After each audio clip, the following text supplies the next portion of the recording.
You're watching NewsX. I'm Andhra Pratap Singh. Our big focus this hour, some breaking news coming in.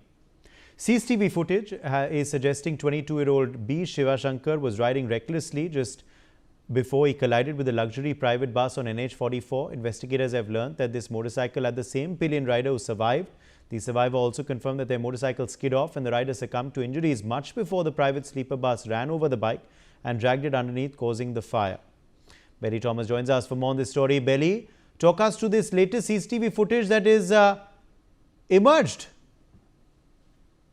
Absolutely, Uday. So this particular CCTV footage has revealed to the investigating officials investigating this the Kurnool Bus Fire tragedy, stating that it was not the bus that hit the two-wheeler as such. So the CCTV footages of that the rider along with the pillion rider coming with a bike into this petrol bunk to fill in some fuel, but since the petrol bunk staff were asleep, so they were seen there trying to wake them up, and since nobody was waking up, so this guy goes away from that petrol bunk by flipping his bike towards the other direction. And the way in which he was riding the bike is very obvious that he was reckless, and he was kind of in a drunken stupor if he can watch that footage. So this is the same rider and the pillion rider who has been questioned by the investigating officials, who confirmed that this bike had met with an accident on that National Highway 44 moments before. This Volvo bus, which was headed to Bengaluru from Hyderabad, ran over this particular bike that was already fallen on the road, and that was when the bike got stuck underneath the belly of this bus, and it was dragged for around 300 meters, and that has caused the fire due to the friction, is what fire and emergency officials as well as police investigating into this entire case tell us as of now there. Yes, in fact, Vivek Menon, urban transport expert, also joins us on the broadcast. Vivek Menon, new CCTV footage emerging. What do you make of this new footage and the new revelation now regarding the bike and when the bike's incident happened? Well, I think, safety is something that really needs to be prioritized on our highways, especially, I drive a lot of our highways, and I see that, a lot of the times, in fact, when there's construction around even, there aren't enough of signs indicating that there's construction. Now, of course, in this particular case, in this particular tragedy, it's very unfortunate that a bike was left lying on the road, if it did indeed was there for a while, and this bus just, rammed into it. Obviously, now the new details are revealing that it was not necessarily the driver's fault. But I think safety is something that has been compromised on a lot of our highways. And I think that really needs to be looked at very closely. Now, I was also given to understand that, the bus was carrying some amount of hazardous cargo in its hold, which is, could be, I think I've heard that was batteries and maybe even mobile phones. And these are all pretty flammable because they do have batteries that catch fire, and that's the reason why power banks are not allowed in aircraft even. They restrict the number of power banks that you have. So carrying flammable goods along with passengers should be banned, and I think the transport department really needs to clamp down on such violations of safety itself. Now, obviously, yes, it was probably not the driver's fault, but I think the transporting company should be held liable in some way, because at the end of the day, if you were transporting these and these were in the hold of the bus, and if you, see these new Volvos and others, they do have their entire luggage compartments at the bottom. And from what I've heard also, it was the people who were sleeping in the lower decks that have actually succumbed to injuries. So I think, there are a lot of violations that have probably happened within this accident itself, not necessarily pointing to the driver in this particular case, considering the fact that, lighting levels are relatively low on most of our highways, and it's only your headlights that kind of catch these things. So I think, yes, there is some, investigation that really needs to be done. And absolutely. of course, and that, of course, is currently on. Okay, stay with us. More breaking news, in fact, now coming in. Investigation into the Kurnool Bus Fire case continues in Andhra Pradesh, and forensic experts have now suggested that the exploding batteries of the consignment of 234 smartphones inside the bus might have contributed to the intensity of the blaze that engulfed the bus. Is this an angle now, Belly, that the investigators are looking at, this consignment of 234 smartphones inside the bus? Absolutely, Uday. So there was a parcel consignment of around 234 smartphones inside that bus, which was placed in the cargo section of that Volvo bus along. And these 234 phones worth around rupees 46 lakhs had batteries also within them, and this has exploded. And this has the inflammable cargo that it was carrying. This was sent by a businessman based in Hyderabad, identified as Manganath, to Bengaluru, so that it can be stored in the Flipkart warehouse, from where it could be delivered to its customers, is what sources say as. So this particular consignment of mobile phones, which were around 234 smartphones and their batteries, also would have contributed to this blast-like situation, is what the fire and emergency services as well as the police tells us. So as of now, the Director General of Police, Fire and Emergency Services, Andhra Pradesh, P. Venkatraman, has said that he also recollects seeing a grim recollections of something melting down the bus, which was a liquidy thing. Initially, he thought it was some bone or human tissue, along with some inflammable things that was melting. But again, the experts pointed out that it was the plastic, and it was the batteries burst, the explosion, that has caused that kind of liquid fire dripping from underneath the bus when it caught on fire, Uday. Okay, let me in fact also get in Bhaskar Rao now. Bhaskar Rao, is this something that the investigators need to look at now, as the investigation of course continues, to find out what really was the cause of this accident, this incident, so that steps can be taken to prevent future such incidents? See, this kind of an accident was waiting to happen.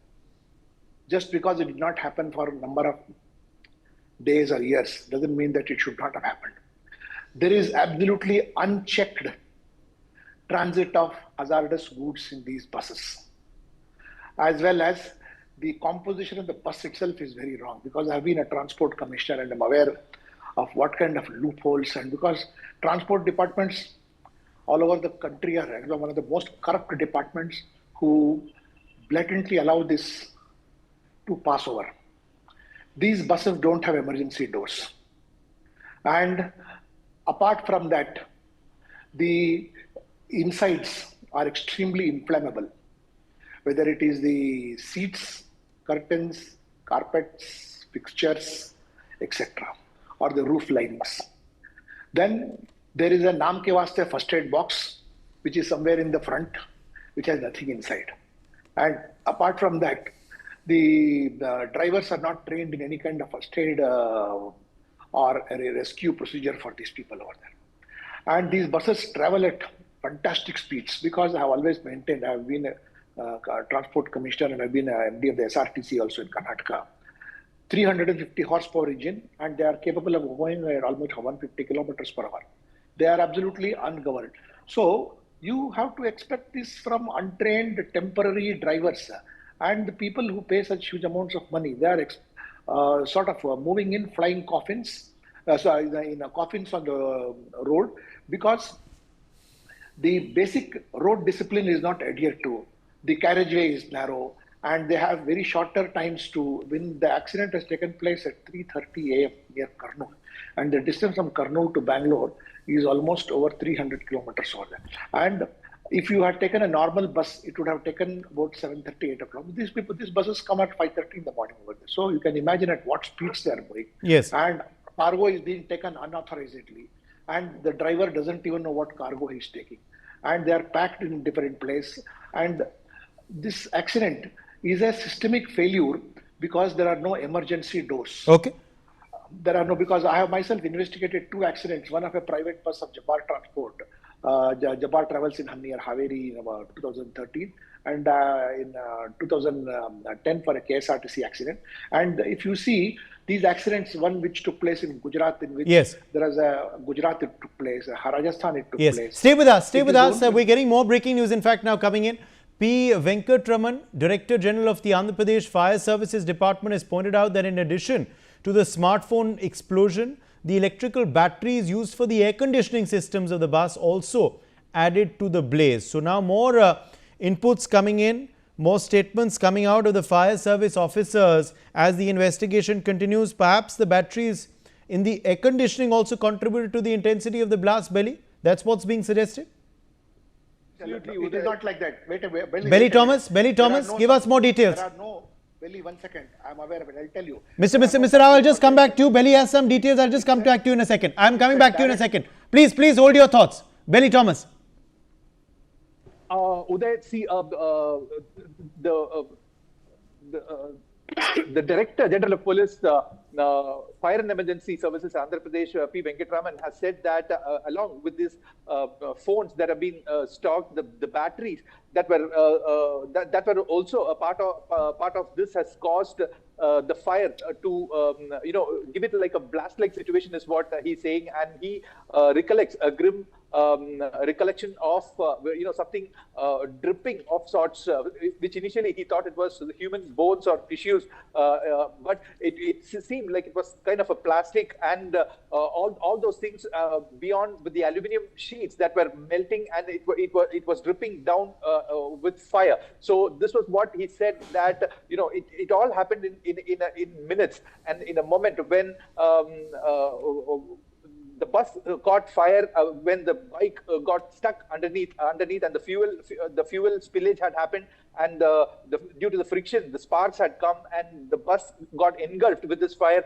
With that heat, along with this cargo in place, and along with all the inflammable materials inside, like the beddings, the blankets, the pillows, since it was a sleeper, so everything went on in a full blown carnage. And, Absolutely. Ellen Rao, former DCP Special Cell, Delhi Police, also with us now, live on the broadcast. Ellen Rao, the batteries of the smartphones caused the intensity to rise. Also now the batteries that were used, the electrical batteries for the air conditioning system, also could have contributed to the intensity of the blaze. This is what the investigators are now looking at. Ellen Rao.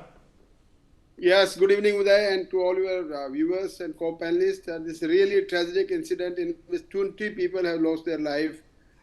This is not the one incident. This is such incidents happen in the past also. But definitely, the battery of this blast in the battery of the mobile phones, that definitely contributed to the more and more intensity of the blast, and that's why the whole bus has been burned down, and that people have been charged. 20 people have been charged. Thank God, other 22 are safe. Either some of them have been injured, but definitely it's a matter of investigation. And the fire department has already declared that it was because of this blast of the batteries, and that may be clubbed with it blast in the petrol tank also. There are so many multiple reasons of this exaggerated incident of this case, but that the investigation has to be investigators will have to find out the main reason of this blast. Maybe because of some accident with the motorcyclist, and then after something happened, and then the fire might have been ignited in the batteries, and the battery might have been blasted, and that it might be having a very severe effect of the entirety of the incident. And now these FSL reports and FSL experts are have examined the scene of occurrence. They are also looking at the how much batteries were there, how much mobiles were there, and then what was the initial battery which was blasted in the beginning, and then after that, after a blast, so many other things happened in that case. That's all matter of investigation by the investigators of this Andhra Pradesh police, and then after with the consultation of fire department also, and so many other reasons which have been explained by Mr. Rao. Also, there may be the reason that because of the all incident. Uday. All right, more breaking news also coming in now on the broadcast. As per investigation, the use of lightweight aluminium instead of iron, a measure typically employed to reduce vehicle weight and increase speed, ultimately proved detrimental during the emergency, intensifying the accident's severity. Could this have also intensified the accident's severity? What are the investigators saying, Belly? Uday, this particular revelation has come from the Director General of Police Fire and Emergency Service, P. Venkatraman, who has stated that he said that the aluminium sheets that were laid on the floor of the bus completely melted. So these lightweight aluminium weights are used to increase the speed of the bus. So there are a lot of things. Instead of replacing it with iron, they use aluminium sheets, which which in a temperature like this, a blast like this or a fire like this, happens, it melts, and that was what probably he would have seen, that the bus had become a cage and everything else got burnt. So he says that apart from these safety precautions, like having an emergency exit or emergency windows, emergency doors, besides that, there should be some more safety features or safety precautionary measures as to kind of stabilize the vehicle's speed or the vehicle's the ground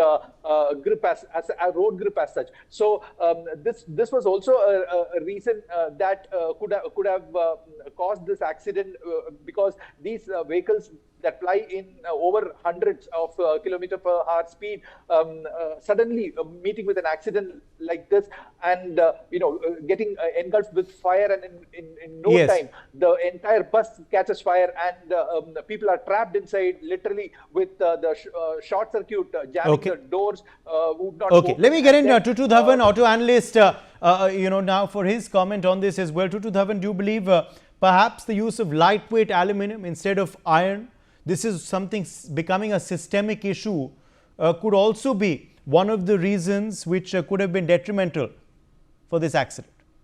No, Uday, I don't agree with you, because aluminium is not the first time it is being used. Aluminium has been used over the last couple of centuries, I would almost say a century, and it is very effective. Basically, aluminium is to reduce the weight, and so that it can withstand other weight carrying things that you can put onto the vehicle.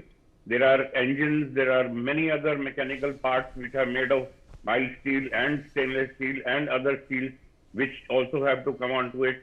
So at the end of the day, the gross weight of the vehicle is what matters. It is not because the aluminium is being used and is become detrimental. No, it is not like that. But yes, when it catches fire and becomes an inferno, anything will melt. Even sometimes the mild steel also starts melting, and that also gets destroyed. So I don't agree with you there, but yes, there are other factors that one has to look into. This is not the first time that there has been a highway accident like this. There Absolutely. Have been a couple of What should be the priorities, Mr. Dhawan? What should be the priorities of the investigators according to you now, as they look at this case? Well, now that this thing has already happened, the only thing I can recommend is that our authorities have to tighten up their belt and take the law into enforcement. This, as our co-panelist already has claimed, that this is one of the most corrupt organizations in our country, which overlooks the safety factors of the passengers, the road users, and others, and in fact even the transport agencies, because they are easily getting permits by greasing the hands of these transport authorities, and they are misusing their the permits that they are getting.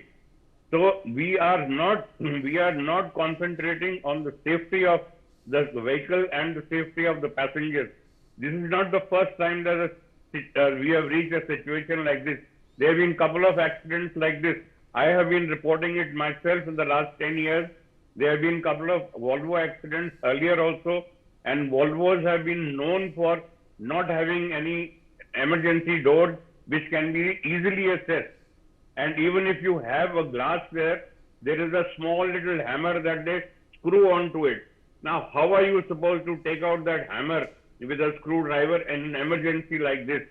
So there are so many things, that one has to see and make sure that, the customer and the passengers are informed of all these lacunas, and they can take help themselves.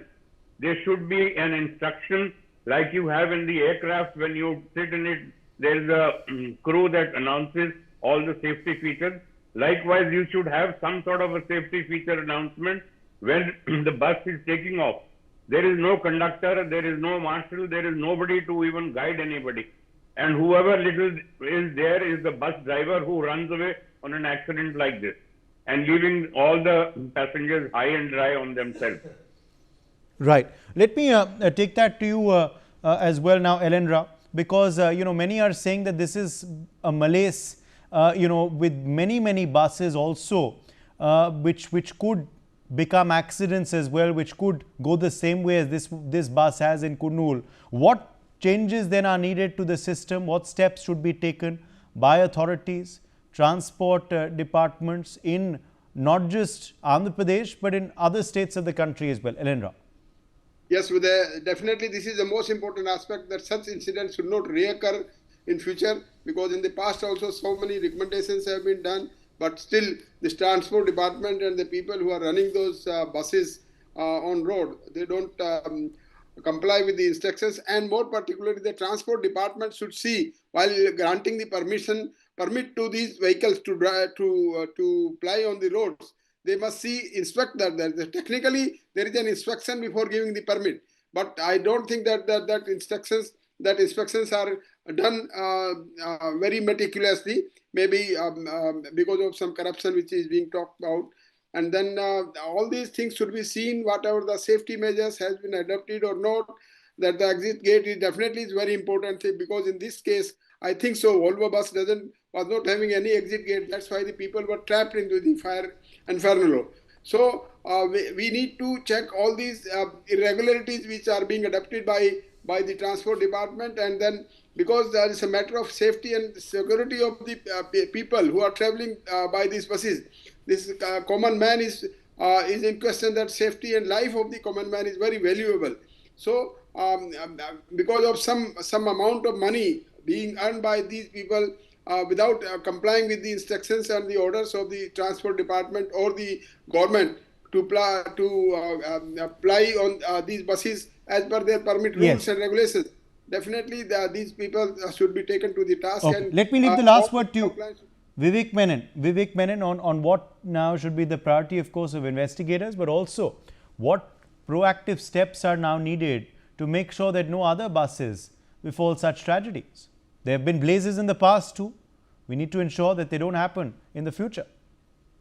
Yeah, I think, there's several things that need to be done. One is, of course, the road infrastructure itself and road safety. I think that's a critical element of, what really can be done on the infrastructure side of things. Our national highways are not necessarily looked at from a safety standpoint, and you don't find, in fact, this particular bus obviously hit a motorist, but there are buses that have gone off the sides of roads because there are no guardrails, things like that. I think when it comes to buses themselves, Volvo does make great buses, but I think, the insulation, the body builders are the ones who have to be held to account. And I think strict standards need to be enforced at that level. So if there's an analysis that's done, if you have 35 people in the bus, maybe 3 emergency exits so that, people can get out from the back, from the front, from the middle. That's one thing that really needs to be done. Then, of course, carrying of hazardous cargo. You can't mix the two. It's just not done. Even aircraft, of course, there's a higher level of safety, but they're also, hazardous cargo, flammable cargo is never carried within an aircraft belly. And so the same applies for buses. And I think that is something that really needs to be looked at the bus building level itself, because Volvo does build a great chassis, but most bodybuilders, and I think Volvo does build bodies too, but I think that's where, the enforcement really needs to happen. And then, of course, flammable items within the bus itself, that needs to be looked at very closely so that you have at least most items that are inflammable, and that I think will ensure that, that there is safety all around. And such a tragedy should actually teach us something that we can learn from it, and then, of course, improve on it, enforce it, and then make sure that all of these bus operators actually follow through with it. All right. Appreciate all of our guests joining us on this discussion, and our reporter as well. Let's take a short break.